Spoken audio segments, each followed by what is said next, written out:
Spy Family Season 1, Episode 3. Everyone has a secret side to them, one they don't show to anyone else. Not to their friends, their lovers, or even their own flesh and blood. Spy Family giving me a lesson on the Jungian shadow. Okay. This is how civilization is able to maintain its Jeez. Look at what's under the... Look at Anya's face! Did you... There are like dead bodies underneath Loid and Yor, and Anya was like... Westalis hoped to douse these flames before they ignited. Hold on, we're getting a recap. I'm so locked in now. Okay, so Ostania is the country that is threatening to like blow up the whole Cold War situation, and Westalis is the country that is, as far as we know, trying to keep peace. So Loid is Westalisian, and everybody else is Ostanian. I'm glad that the countries have, like, easy-to-remember names so that I can keep track of all these politics. Sometimes fantasy shows try and, like, be like, oh my gosh, here are all of our crazy, unique politics, and it's, like, a billion different countries with a billion different fantasy names, and you can't keep track of it. So, Ostania and Westalis, I can keep track of that. I can lock in, alright? Let's go.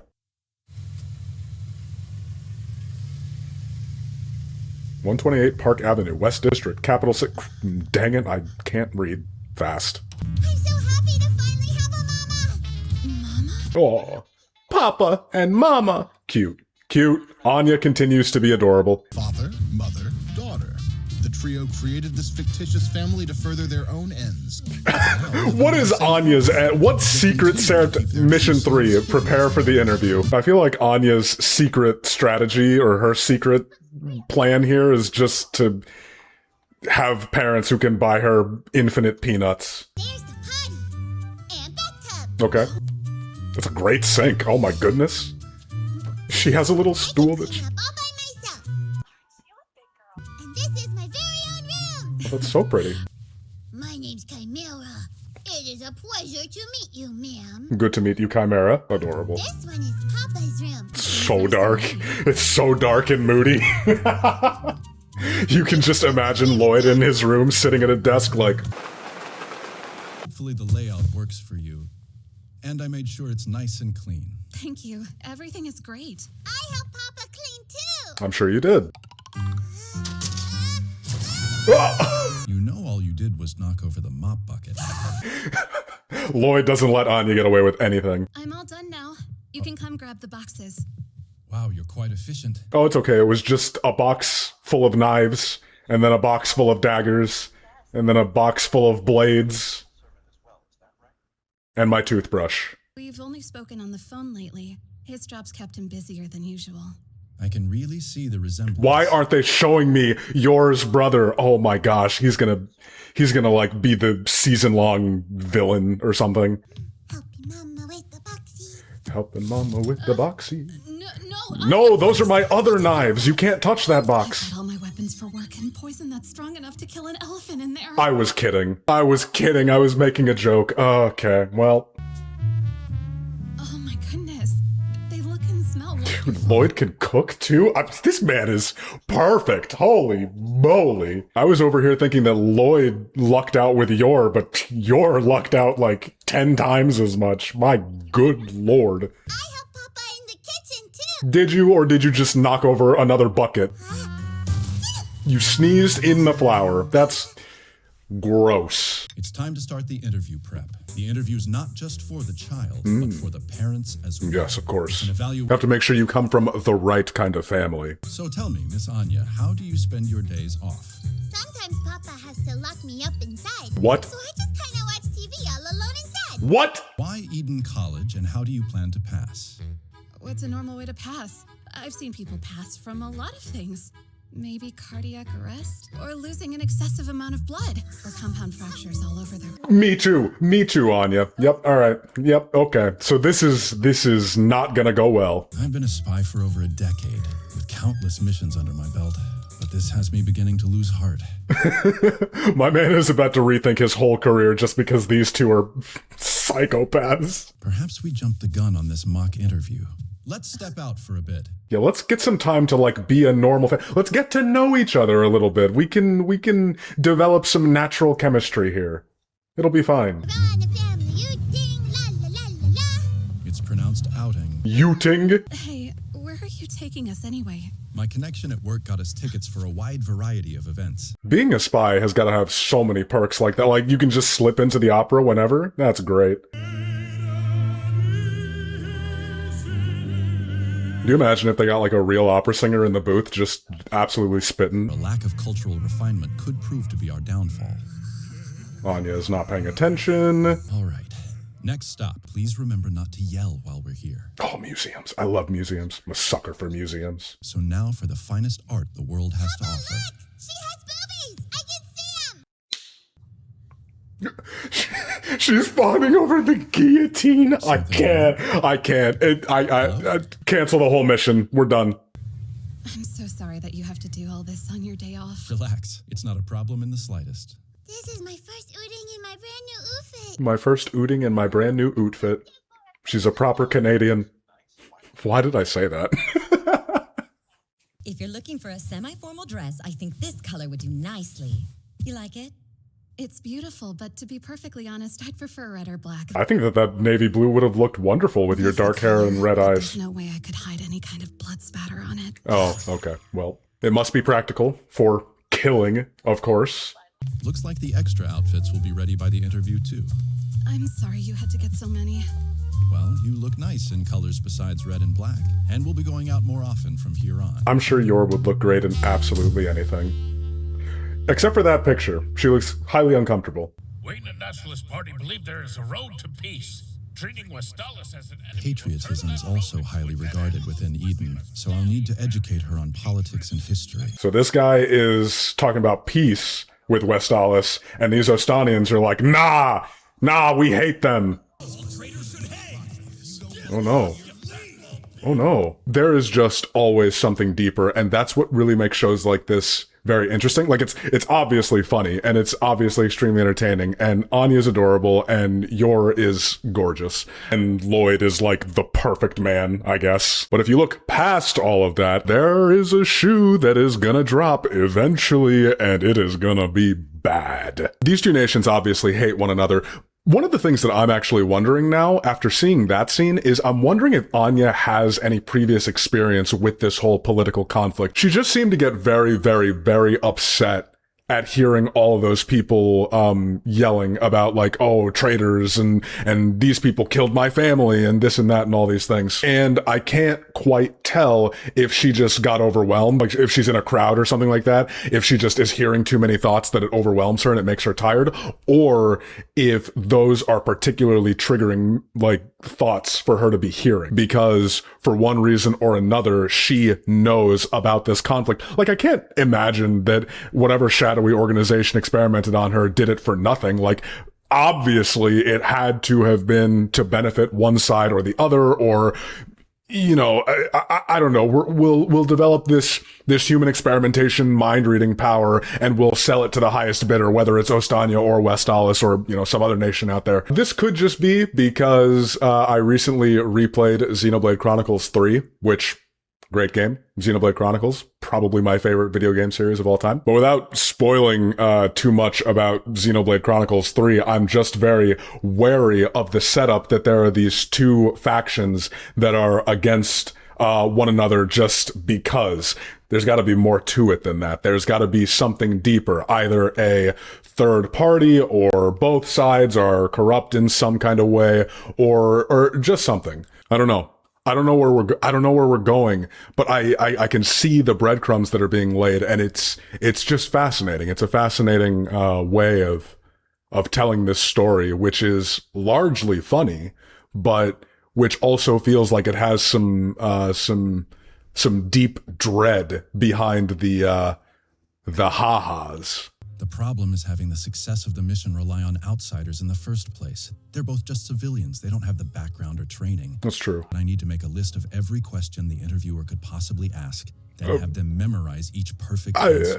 don't know how realistic that is. I do appreciate that Loid is having this like level of understanding here. It is admittedly a really, really messed up situation for him and for his.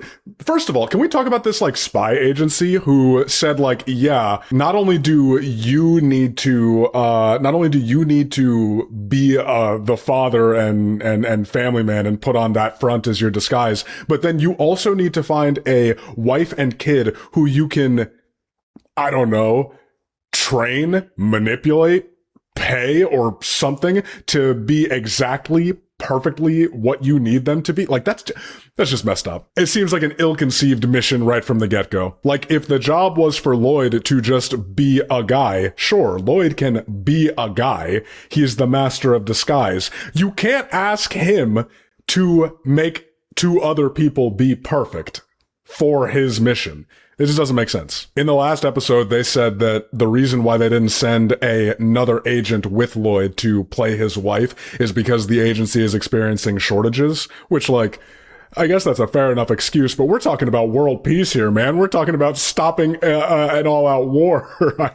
I feel like it's important enough that you could have spared at least one extra spy. As for the kid, there's nothing you can do about that. But at least if you had another spy in the mix, then, like, two people could be watching the kid rather than one person watching everything. I guess the one redeeming quality of this spy agency is that they don't employ children, so, you know.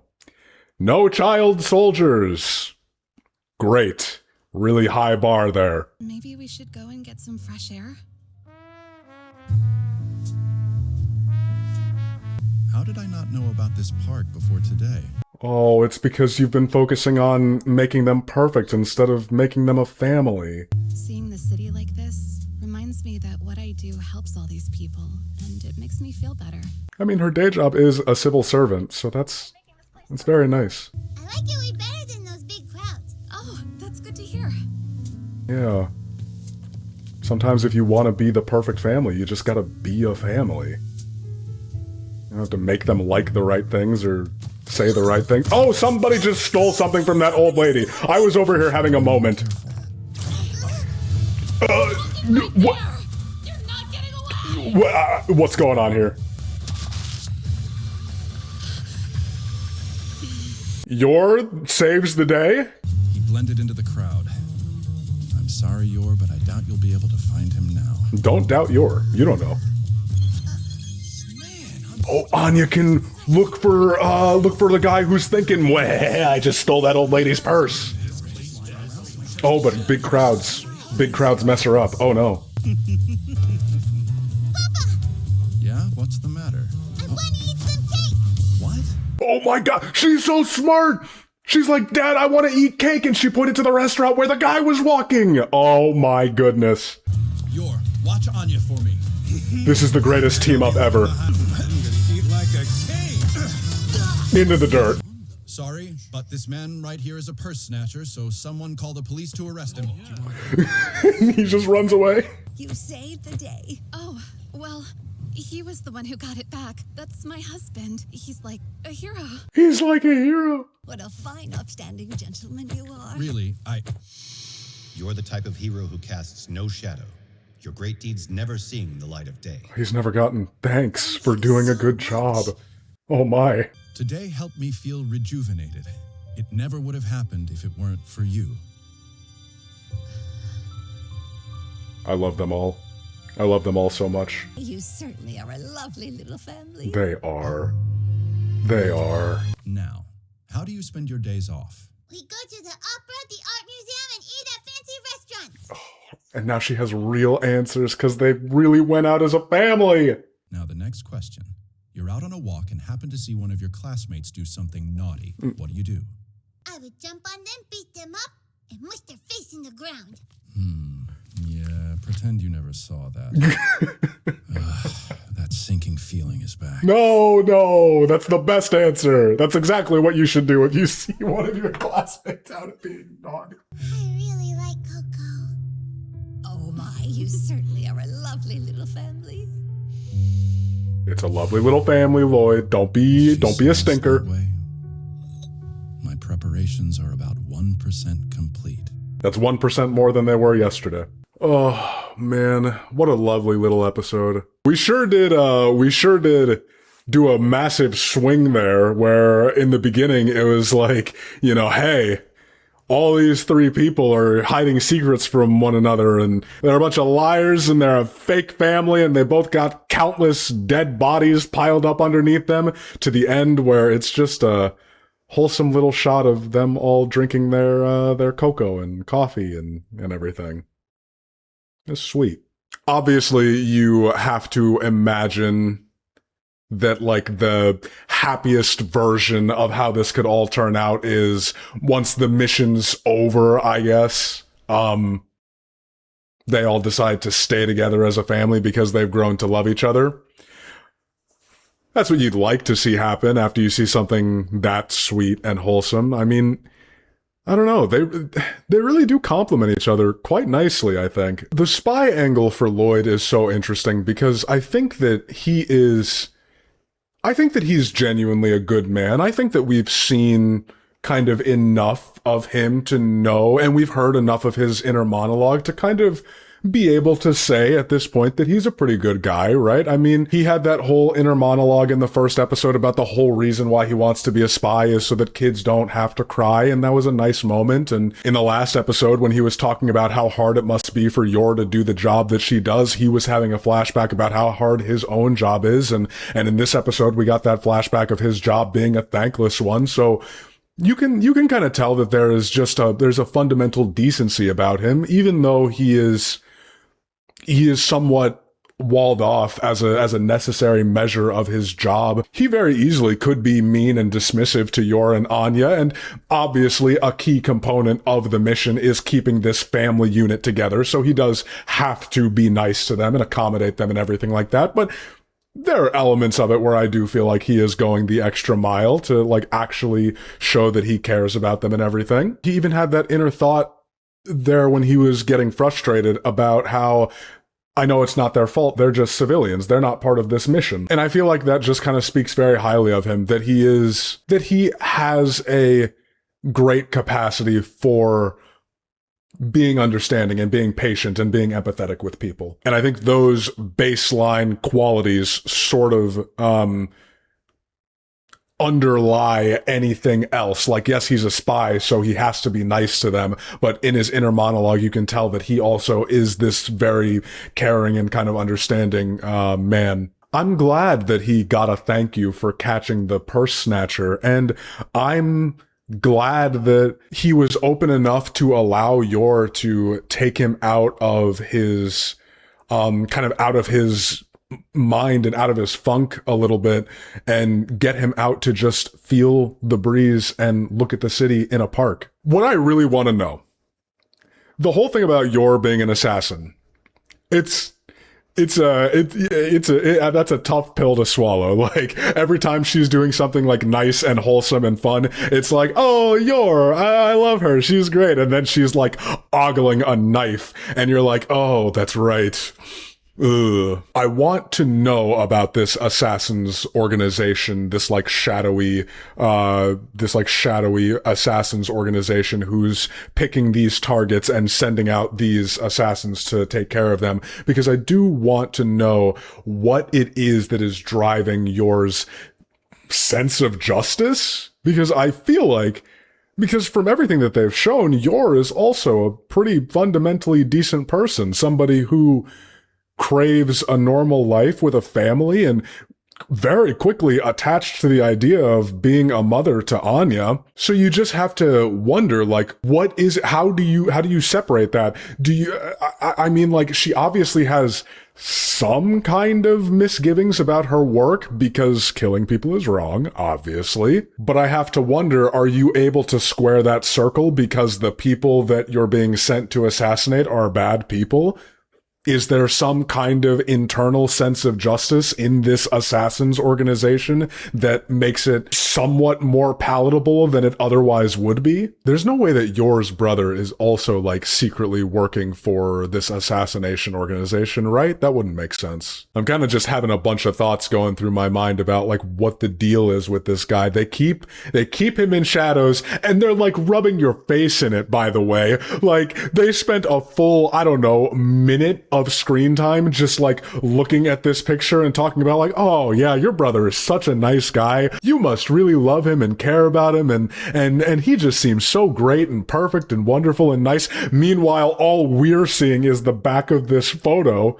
We still have not gotten to see his face. I don't trust it. I don't trust it even one bit. You know what else I love? I do love that Anya was able to take something from both Loid and Yor there. I think it's necessary to show that it's not necessarily about one way being right and one way being wrong. It is always a balancing act. It is always important to remember that all aspects of life are about finding some sort of balance and some sort of equilibrium. I do think that it's important that they did all of those things that Loid wanted them to do for their cover story to make them a cultured high society family, like taking them to the opera and taking them to the museum and taking them to a refined restaurant so that they can learn to eat in that kind of setting. But I also do think that it's important that Yor just got them out and about at a park. In the end, it was the combination of both of those things that made Anya be able to answer the question perfectly. Loid was sitting in the restaurant talking about how he'd have to imagine every single possible question that the interviewer could ask, and then like train them to memorize the perfect exact answers. But in the end, just going out and being a family is what gave Anya the perfect answer, and she doesn't have to memorize it for like a test. It's just now part of her. It's part of her experience that she went out and did all these things with her family and had a good time. And now if anybody ever asks her, hey, what do you do with your family? She's got the answer. And it's perfect. One of the things that I think about when I think about storytelling is how important these kind of moments of downtime are. I think that a lesser show would have gone episode 1, we meet Anya, and episode 2, we meet Yor, and then episode 3, we're like right into the interview and wacky hijinks are ensuing because the family just got together and they don't know each other yet. And so you're giving weird answers and you're giving conflicting answers and you're not saying the right thing and you're doing this and you're doing that. And like somehow it would all wrap up at the end of the 30-minute episode. But this show very deliberately took an extra episode to show us, the audience, what this family is like, what they are like as individuals and what they are like as people and what they bring to this family unit. Not only does it endear you to the family, but endearment is a way of building stakes in storytelling. Having an episode like this to even further endear me to all of these characters before we head into this interview creates a sense of like personal stakes, because like we know what the bigger stakes are, right? The bigger stakes is that Loid has to succeed at this mission in order to protect the world and world peace and all the things. But now that we've spent some time with this family, it really does feel like there are personal stakes as well. It's not just about saving the world. It's about it's funnily enough, because this is all a fake family and it's all just a front that's being put on in order to serve the greater mission, but you kind of care about this family. You want this daughter to get into this school because you want her to get a good education and you want her parents to be proud of her and you kind of want them to prove to the world what we as the audience have already begun to understand, that they're a good family and that they should be regarded as such. Either way, I hope you had a great time with me. I want to thank you so much for watching. If you happen to be watching this show for the first time and you're kind of watching along with me, hey, welcome. I hope that you're enjoying the show. Let me know what you think. Let me know what some of your thoughts are. And of course, as always, if you've watched the show before and you're just having fun seeing me see it for the first time, then absolutely let me know if I'm missing anything or if there's anything else I should be picking up on or paying attention to, or just some of your thoughts. Tell me what your favorite part of these early episodes episodes are. I tend to find that a lot of the times fans of shows really hone in on like the big climaxes or the big moments in a show's lifetime, but oftentimes when I'm revisiting a show, I really do find myself appreciating beginnings more and more. I don't know why that is, but there is just something so fundamentally pure and interesting about beginning a story and how you begin it and what kind of different tactics and strategies you use to create stakes and get your audience invested in things like that. I don't know. Just as a storyteller, I'm finding beginnings more and more interesting the more and more I watch shows. So yeah, maybe you're a fan of this show, but you've kind of forgotten or haven't thought about its humble beginnings for a long time. Let me know what you think about how this show is starting out so far. Be sure to like and comment and subscribe and all the things that help out the YouTube algorithm. Like I said in the last video, we crossed 50 subscribers, which was really exciting, and we're kind of like zooming towards 100. So it's mind-blowing, but I mean, I really appreciate everybody who's taken the time to talk about anime with me. So onward and upward. We'll see you next time. Thanks again. Bye-bye.